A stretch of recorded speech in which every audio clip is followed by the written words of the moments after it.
É um filme completamente autobiográfico, é sobre a minha vida, sobre os meus pais, é sobre o meu encontro com a terra do meu pai e tal, e eu me perguntava sempre assim: "Mas a quem interessa isso, assim, né, além de mim e tal?".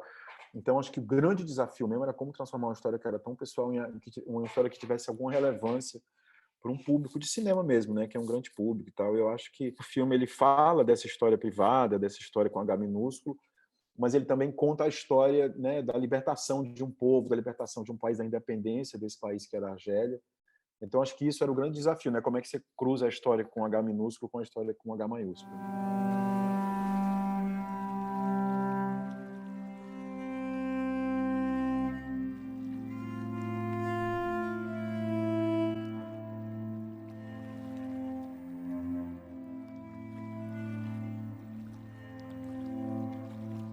Em que medida o filme nasceu de um roteiro prévio e o quanto dele foi nascendo dessa abertura ao acaso e do processo de montagem? Eu não planejei muito, planejei simplesmente uma rota, digamos assim, geográfica, né, que era ir de barco, chegar, conhecer um pouco a capital, que era Argel, pegar uma estrada, subir e ir para Cabilha, no vilarejo de onde vem meu pai e minha família dele, assim. Foi uma viagem de 2 meses. Ela era um misto de viagem, assim, de, de locação, de ver locação, de encontrar e tal, e ao mesmo tempo eu dizia assim, vou voltar daqui a 6 meses, né, com uma equipe e tudo, porque eu fui sozinho, e aí tinha um tradutor, tinha um motorista e tal, e depois eu tive um diretor de fotografia que trabalhou comigo em outros 2 documentários, que foi, eu vi que eu tinha que trazer outros materiais, acho como se quase que eu não tivesse material suficiente, assim, para fazer de fato um longa. Eu acho que eu até tinha, mas eu tinha algo faltando ali, sabe? E aí eu mergulhei nos meus arquivos pessoais, assim, eu comprei um scannerzinho de Super 8 barato e escaneei todos os meus Super 8, passei por todos os meus slides e entendi que também ainda não tinha um filme, né? Esse filme teve essa aflição, foi 1 ano, quase 2 anos de montagem, e aí foi muito interessante porque eu me lembro que eu liguei para o Murilo Hauser, que foi o roteirista do Vida Invisível. Falei, Murilo, me ajuda aqui, eu estou precisando estruturar isso. Eu acho que ele tem uma estrutura geográfica, mas ele não tem uma estrutura dramatúrgica, né? E aí eu sempre achava que esse filme era um diário, e eu dizia assim, mas eu estou contando isso para quem, né? Assim, é muito importante quando você pensa no diário, para quem que você está escrevendo e tudo. E aí eu intuí que isso era uma história que eu tinha que contar para uma pessoa que não estava mais aqui, que é uma ideia meio louca. Minha mãe já faleceu, mas foi sempre uma viagem que eu quis fazer com ela, e eu falei, eu vou contar para ela, mesmo que ela não ouça, eu acho que isso é a beleza da ficção, assim. Iracema, minha companheira imaginária. São 7h58 da manhã do dia que eu avistei Argel pela primeira vez. Por exemplo, todo o som do filme, a gente não tinha um técnico de som, né, quando a gente estava filmando. Era a câmera, eu ali, uma pessoa e tal, e aí depois a gente refez o som dele inteiro na montagem. Foi um processo muito rico e às vezes desesperador, né, quando você está montando um filme que você não escreveu ele antes, assim, como um clássico, né, narrativo e tal. Tem horas que você fala assim, pô, será que tem filme aí? Será que tem história?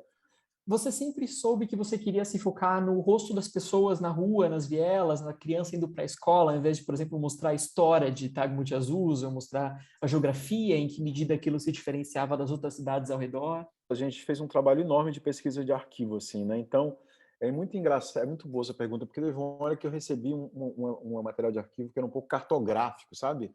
Que era um pouco, era super colonial, porque eram imagens feitas pelos franceses e tal, mas era muito cartográfico, assim. E aí a gente montou isso, tinha um mapa e falava de como chegava, e eram imagens da década de 50, eu acho, assim.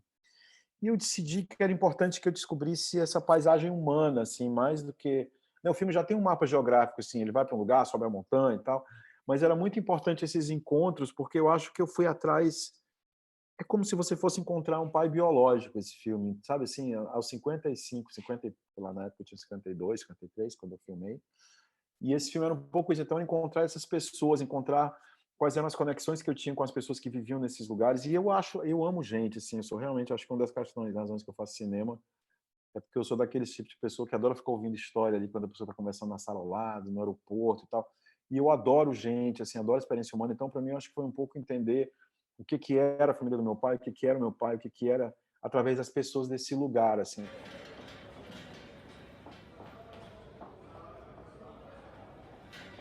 Eu espero um tempão na alfândega. Na minha vez, eu mostro o passaporte pro funcionário. Ele pergunta meu nome. Ele entendeu de primeira. Foi a primeira vez na vida que eu não precisei soletrar meu nome. Essa câmera de cinema, que também imagino que não fosse a câmera gigantesca, de uma coisa Não, não discreta, era. aquilo já te colocava claramente como um estrangeiro, né? Como você foi lidando com essa questão de pertencimento ou não? Olha, é muito interessante, né? Porque ela me colocava num lugar imediatamente do outro, né? Do quem está atrás da câmera. Então, essa relação era uma relação do documentarista, de quem está ali, do fotógrafo. Mas acho que a câmera ela catalisa um pouco esses encontros, né? Ela faz tudo mais, ela torna tudo mais quente mesmo. Então, eu acho que a câmera, ela, de alguma maneira, ela era um jeito meio violento de chegar ali, mas depois ela se tornava o álibi de eu estar ali, de eu conversar. E eu acho que a câmera tem isso, assim, tem pessoas que não gostam de estar na frente da câmera e tem pessoas que adoram, né? Então, ela servia um pouco como essa porta de entrada.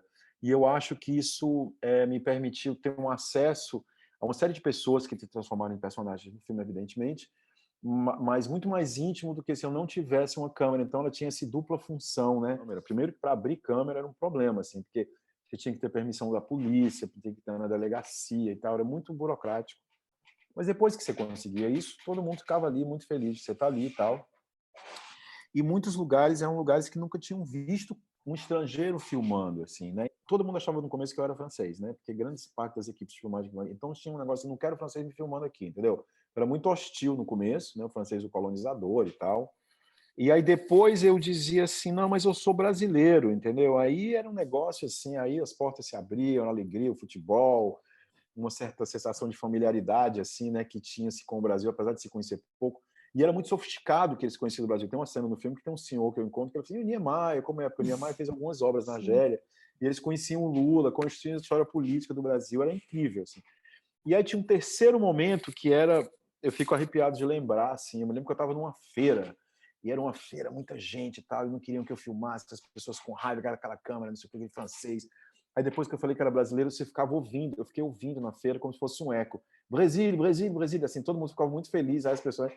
Aí quando eu falava que meu nome era Karim, que meu pai era da Argélia, aí era festa. Eu digo que eu sou um jornalista fazendo uma reportagem para a televisão brasileira.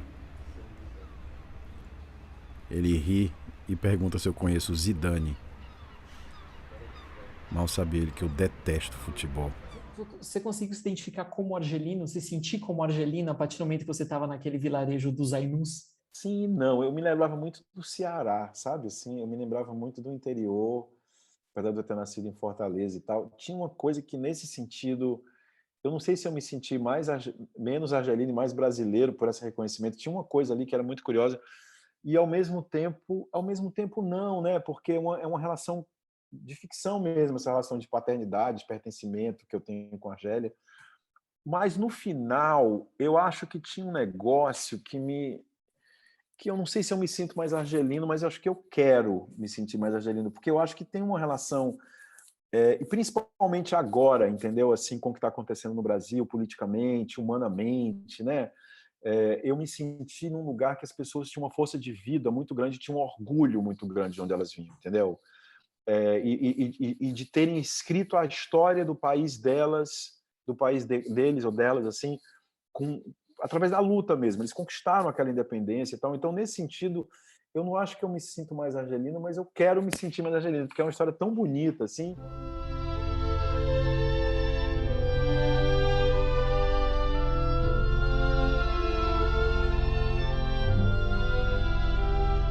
Você acredita que esse período de ditadura militar no Brasil, que você menciona no filme, Claro, se claro. relaciona com o conservadorismo crescente na Argélia? Eu acho que é uma das outras grandes razões que eu fiz esse filme, além de contar a história da minha família, a relação... Ele é muito um filme sobre um encontro de duas pessoas, um encontro amoroso, né, que se dá no começo da década de 60, num momento que o mundo está explodindo de possibilidades, né? Você tem os direitos, né, a conquista de direitos civis nos Estados Unidos, você tem o ápice da Guerra Fria, mas tem revoluções importantes de emancipação de países na África, do colonialismo e tal. Então, para mim era muito importante fazer esse filme para também contar esse momento histórico, assim, né? Porque na hora que você chega em 64, com a ditadura, o AI-5, 69, na Argélia foi o contrário. Entre 62 e 72, assim, foram anos... Tem um negócio que aconteceu que não está no filme, que eu vou te contar, que é maravilhoso, cara. Assim. Tem um festival na Argélia que acontece em 1969, que é o Festival Pan-Africano, onde todas as nações africanas que se libertaram do colonialismo, ou que estavam lutando contra o colonialismo, elas fizeram um festival que durou 2 meses em 69 na Argélia, durante o verão. E as pessoas iam para a rua e foi um grande carnaval africano durante 2 meses, sabe, assim, com essa sensação de emancipação, curiosamente no ano do AI-5, assim, né? Então, na verdade, o que aconteceu foi um pouco o contrário, assim, era um país que era muito mais, foi muito mais interessante que Maio de 68, muito mais interessante que Woodstock, entendeu? Mas eu acho que o que estava acontecendo no Brasil estava diametralmente oposto ao que está acontecendo lá. Eu acho que a Argélia vai ficando mais conservadora a partir de 74, assim, quando começa a ter uma influência mais forte da União Soviética. Mas eu acho que o que eu fui mesmo atrás, principalmente depois da eleição desse presidente que a gente tem agora, fui atrás da história de um país que tivesse, da qual eu tivesse orgulho. Não que eu não tenha orgulho da história do Brasil, não é isso que eu quero dizer, mas foi bonito para me encontrar e sabe, você está andando numa cidade onde todos os nomes das ruas, que eram nomes de pessoas francesas, de heróis franceses, eles viraram nomes de pessoas que lutaram para a independência, assim. Então isso foi muito bonito, assim. Eu fico pensando depois do Narges e depois desse filme que parecem muito irmãos, né? Parecem meio frutos de um mesmo São. processo. O que isso resolve para você, não só em termos de identidade, que a gente já falou um pouco, Claro. mas de realização artística também? Você quer continuar visitando esses espaços ou tem um capítulo disso que se encerra? Me deu uma sensação de que eu posso muitas coisas. Eu posso fazer um filme clássico, narrativo, de época, ou um filme futurístico, eu não posso fazer um filme ensaio. Então, ele me deu ele é uma asserção da minha liberdade artística mesmo, assim, sabe? De que enquanto um contador de histórias, enquanto um cineasta, eu posso fazer tudo. E eu posso fazer um filme com celular, eu posso fazer um filme que eu filmei, que eu não sei o que é que vai ser, como é que depois eu construo. Cada filme é como um amante novo, são aventuras novas, né? Um corpo que se descobre novo, assim. Então acho que isso me deixou me fez me sentir muito vivo, assim, sabe?